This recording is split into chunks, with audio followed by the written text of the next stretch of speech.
ఉన్నా ఇది చాలా ఇంపార్టెంట్. ఎస్పెషలీ ఎవరైతే ఇప్పుడిప్పుడే వాళ్ళ డిగ్రీ అయిపోయింది, జాబ్ ఎక్కిండ్రు, వాళ్ళ గురించి వీడియో చాలా చాలా ఇంపార్టెంట్. వాళ్ళు ఒకసారి 30 ఏజ్ టచ్ అయిన తర్వాత వాళ్ళకు ఒక భయంకరమైన ప్రాబ్లం వస్తుంది. ఏంటంటే కానీ వాళ్ళు 30 ఏజ్ కాగానే వాళ్ళ పేరెంట్స్ 60 ఏజ్ అయిపోతున్నారు. యాక్చువల్లీ లైఫ్, మ్యారీడ్ లైఫ్ నడిపిస్తుంటే ఆ టైంలో ఫోన్ కాల్ వస్తుంది. కానీ మనం కెరియర్లో ఎప్పుడైతే గ్రో అవుతున్నామో అప్పుడే ఈ పేరెంట్స్ వల్లనే మనకు ప్రాబ్లమ్స్ వస్తున్నాయి. మళ్ళీ ఇది సెన్సిటివ్ టాపిక్ వచ్చింది. ఇవాళ రేపు హాస్పిటల్లో మంచి పడితే లక్షలు ఎగిరిపోతుంటాయి. సో మీరు దాంట్లో మీ పేరెంట్స్కి ఒక 25,000-30,000 ఎవ్రీ మంత్ మీరు పంపించాలంటే దానికంటే ఎక్కువ టార్చర్ ఉండదు. అవును, అది టార్చరే, అదొక sentimental matter. My dear friends, welcome back to Vikas Rajmala Telugu. So ఇప్పుడు మన ఇండియన్ సొసైటీలో ఒక పెద్ద ప్రాబ్లం ఉంది. దాన్ని డిపెండెన్సీ అంటారు. సో ఆ డిపెండెన్సీలో అన్నిటికంటే పెద్ద ప్రాబ్లం ఏంటంటే చిన్నప్పుడు మనము యాజ్ కిడ్స్ పేరెంట్స్ పైన డిపెండ్ అవుతాం. ఎందుకంటే మనకు ఎలాంటి ఆప్షన్ లేదు. మనకు ఫుడ్ కావాలి, బట్టలు కావాలి, స్కూల్ ఫీజు కావాలి, ఇల్లు కావాలి, మనం పేరెంట్స్ పైన డిపెండ్ అవుతాం. కానీ మనలో చాలామంది ఒక డిగ్రీ చేయగానే జాబ్ ఎక్కేస్తారు. ఎక్కేసి ఇండిపెండెంట్ అయిపోతారు. వాళ్ళ హోమ్ టౌన్లో కూడా ఉండరు, వేరే సిటీకి వెళ్ళిపోతారు. వాళ్ళ జాబ్ వాళ్ళు చేసుకుంటుంటారు, వాళ్ళ కష్టాలు వాళ్ళు పడుతుంటారు. పేరెంట్స్ని ఎలాంటి కష్టం పెట్టరు ఒక్కసారి జనరల్గా ఒక 22 ఏజ్ అయిపోయిన తర్వాత. కాకపోతే వాళ్ళు ఒకసారి 30 ఏజ్ టచ్ అయిన తర్వాత వాళ్ళకు ఒక భయంకరమైన ప్రాబ్లం వస్తుంది. ఏంటంటే పేరెంట్స్ వీళ్ళపైన డిపెండ్ కావడం స్టార్ట్ అవుతారు. It's very unfortunate. ఇది చాలా సెన్సిటివ్ మ్యాటర్, బట్ ఇదొక చాలా ఇంపార్టెంట్ విషయం, మనం డిస్కస్ చేసుకోవాలి. నాకు పర్సనల్గా వేల మంది తెలుసు, యంగ్ పీపుల్ ఎవరైతే 22-23లో జాబ్ ఎక్కిర్రు, 30 ఏజ్ దాకా చాలా కష్టపడి ఆ జాబ్లో కొద్దో గొప్ప సెటిల్ అయినరు, కొద్దో గొప్ప సేవింగ్స్ చేసుకున్నారు, ఒక ఫ్లాట్ కొనుక్కొని ఈఎంఐ కట్టుకుంటున్నారు, కొద్దో గొప్ప పీస్ఫుల్గా బ్రతుకుదామని ప్రయత్నం చేస్తున్నారు, మ్యారేజ్ కూడా చేసుకున్నారు. కానీ వాళ్ళు 30 ఏజ్ కాగానే వాళ్ళ పేరెంట్స్ 60 ఏజ్ అయిపోతున్నారు. సో ఇప్పుడు ప్రాబ్లం ఏంటంటే వాళ్ళ పేరెంట్స్ 60 ఏజ్ అయినరు, కానీ మోస్ట్ ఆఫ్ ద పేరెంట్స్కి హెల్త్ ఇన్సూరెన్స్ ఉండదు. మోస్ట్ ఆఫ్ ద పేరెంట్స్కి రిటైర్మెంట్ అమౌంట్ ఉండదు. సో ఈ 2 రీజన్స్ వల్ల పేరెంట్స్ ఎవరైతే పిల్లలు ఉన్నారో వాళ్ళపైన భయంకరంగా డిపెండ్ కావడం స్టార్ట్ చేసేస్తారు. సో ఈ కిడ్ ఎవరైతే చాలా కష్టపడి డిగ్రీలు చదివి దాని తర్వాత జాబ్ ఎక్కి ఒక 30 ఏజ్ దాకా కొద్దో గొప్ప సెటిల్ అయ్యి ఒక 5 లక్షలు 10 లక్షలు సేవింగ్ చేసుకొని ఫ్లాట్ ఈఎంఐ కట్టుకుంటూ ఎలాగో అలాగా వాళ్ళ ఫ్యామిలీ లైఫ్, మ్యారీడ్ లైఫ్ నడిపిస్తుంటే ఆ టైంలో ఫోన్ కాల్ వస్తుంది. ఏంటి, వికాస్ మదర్ హెల్త్ బాగాలేదు, ప్లీజ్ నువ్వు ఊరికొచ్చేసేయి, ఊరికొచ్చి మదర్ని హాస్పిటల్కి తీసుకెళ్తాం. ఇప్పుడు ఈ టైంలో what will Vikas do? Sentimental matter. నేను కంపెనీలో లీవ్ అడగాలి. లీవ్ అంటే 1 డే, 2 డే, 3 డేస్. ఎంత ఇంపార్టెంట్ విషయమైనా కంపెనీలో కొన్ని డేసే మనకు లీవ్ దొరికేది.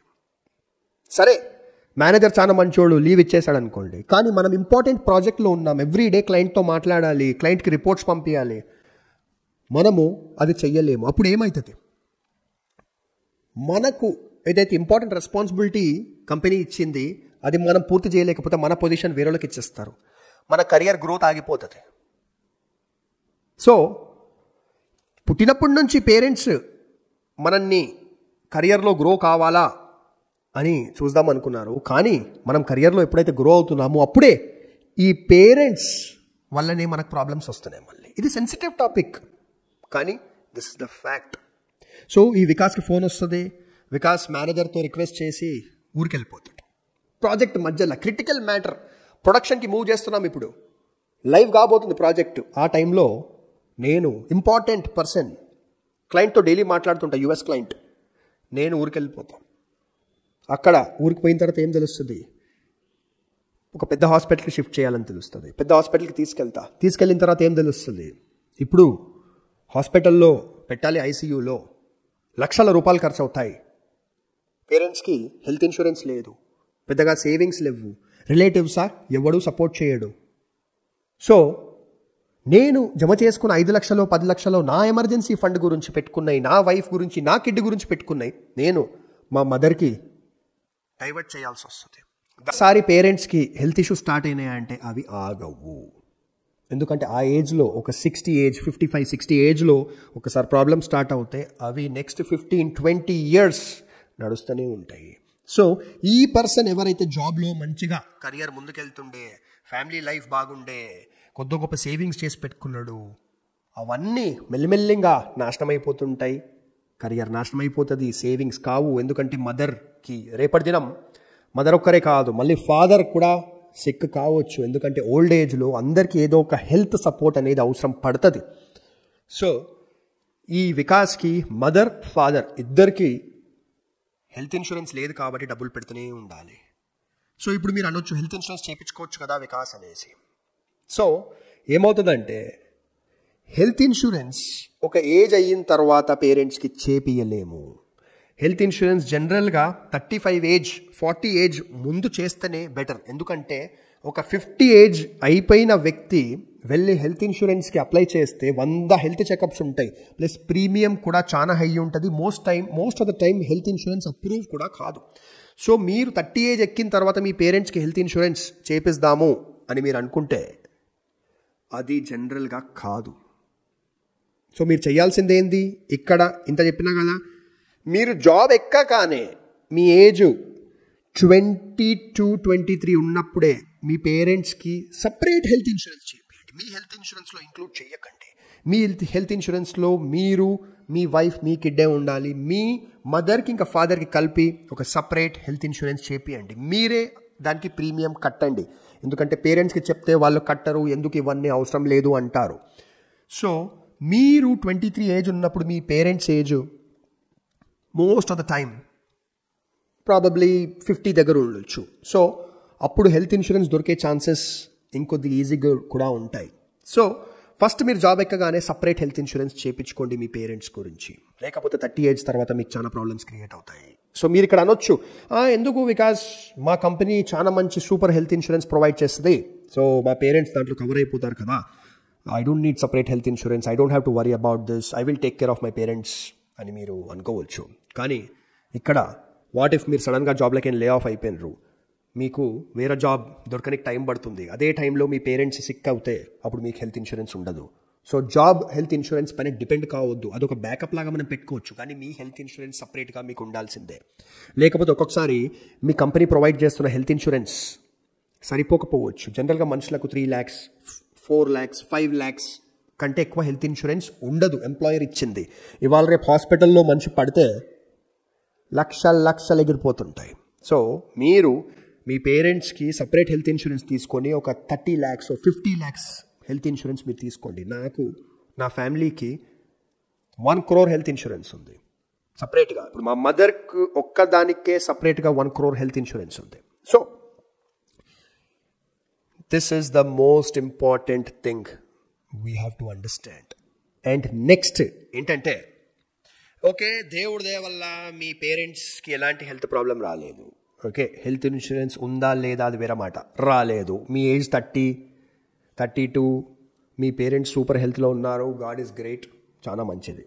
కానీ మీ పేరెంట్స్కి పెన్షన్ లేదు, రెంటులు రావు, వాళ్ళకు బిజినెస్ లేదు, వాళ్ళకి ఎలాంటి ఇన్కమ్ లేదు, అప్పుడు మీరు ఏం చేస్తారు? అప్పుడు మీరు నెల డబ్బులు పంపించాల్సి వస్తుంది. ఇప్పుడు మీరు కష్టపడి 1 లక్ష రూపాయలు సంపాదిస్తున్నారు, మీ వైఫ్ ఎంతో అంత సంపాదిస్తున్నారు, లేకపోతే మీ వైఫ్ సంపాదిస్తలేరు. ఇప్పుడు ఆ 1 లక్ష రూపాయల్లో మీరు ఫ్లాట్ ఈఎంఐ కట్టుకుంటున్నారు, కార్ ఈఎంఐ కట్టుకుంటున్నారు, కిడ్ ఫీ కట్టుకుంటున్నారు, అండ్ మీ లైఫ్ మీరు బ్రతుకుతున్నారు. దాంట్లో మీ పేరెంట్స్కి ఒక 25,000-30,000 ఎవ్రీ మంత్ మీరు పంపించాలంటే దానికంటే ఎక్కువ టార్చర్ ఉండదు. అవును, అది టార్చరే, అదొక సెంటిమెంటల్ మ్యాటర్. మనకు టార్చర్ అని అనడం మనకి ఇష్టం కాదు, కానీ the fact of the matter is అది టార్చరే.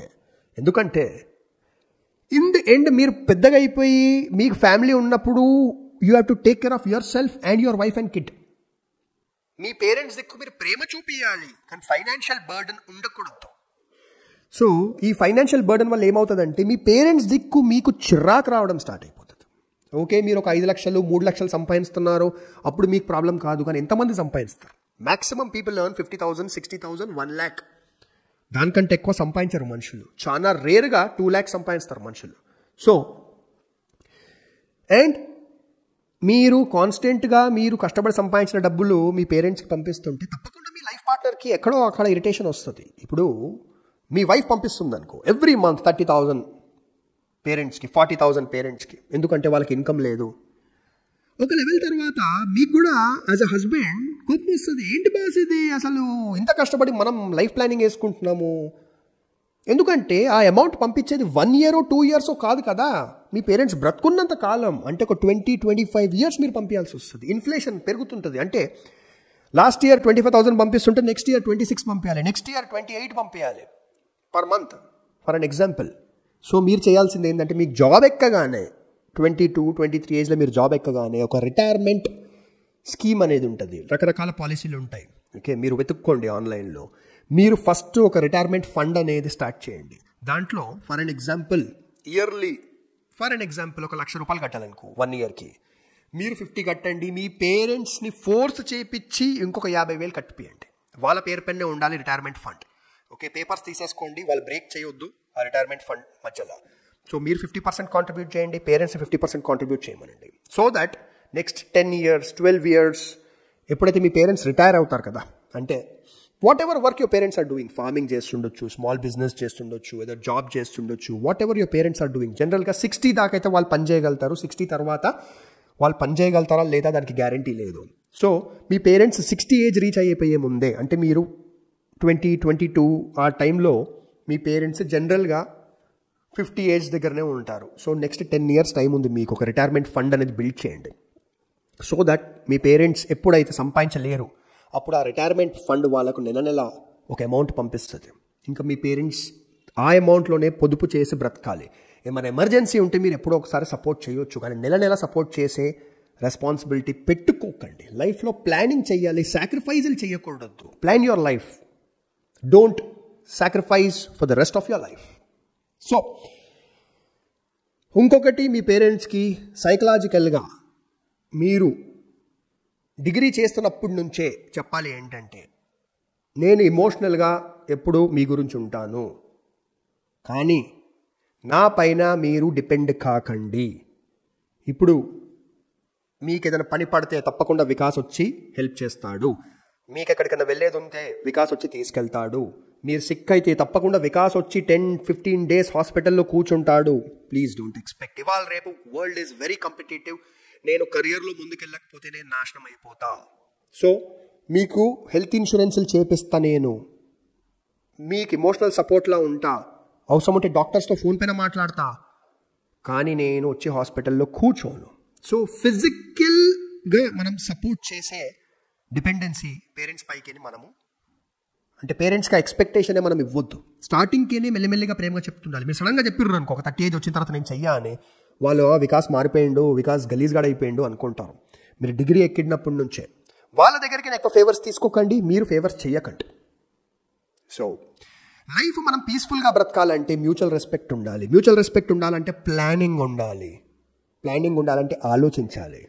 దాని గురించి వికాస్ రాజ్మల్ల వీడియోస్ చూడాలి. నేను చెప్పేటి అన్నీ చాలా హార్ష్గా అనిపిస్తాయి, కానీ లైఫ్ అనేది హార్షే. లైఫ్ స్మూత్గా ఉండదు కదా, వెల్వెట్లా ఉండదు కదా, లైఫ్ ఇస్ హార్ష్. ఇంకా నేను ఇవన్నీ ఎక్స్పీరియన్స్ చేసిన, ఇవన్నీ స్టేజ్లు నేను క్రాస్ చేసిన, నేను చెప్తున్నాయని నేను లైఫ్లో పర్సనల్గా చేసినాయి. చాలా బాధిస్తాయి ఇవన్నీ. ఇవి మీరు కూడా ఎక్స్పీరియన్స్ చేసి బాధపడొద్దు అని నేను చెప్తున్నాను. సో ఇది పెద్ద టాపిక్, దీన్ని మళ్ళీ కంటిన్యూ చేద్దాము. So thank you very much for watching. Comment సెక్షన్లో రాయండి నేను చెప్తున్నది మీకు ఎలా అనిపించింది. So take care guys. Please share చేయండి ఇది అందరితో, అండ్ మీ పేరెంట్స్తో కూడా షేర్ చేయండి, వాళ్ళకు కూడా అర్థం కావాలి. ఓకే, ఈ వీడియోని share it with your parents, share it with your relatives, aunt, uncle, cousins, everyone. Take care. మన ఛానల్లో చాలా వీడియోస్ ఉన్నాయి లైఫ్, కెరియర్, రిలేషన్షిప్ గురించి. ప్లీజ్ వెళ్ళి మన ఛానల్కి వికాస్ రాజ్మల్ల తెలుగు చూడండి. Thank you. బాయ్.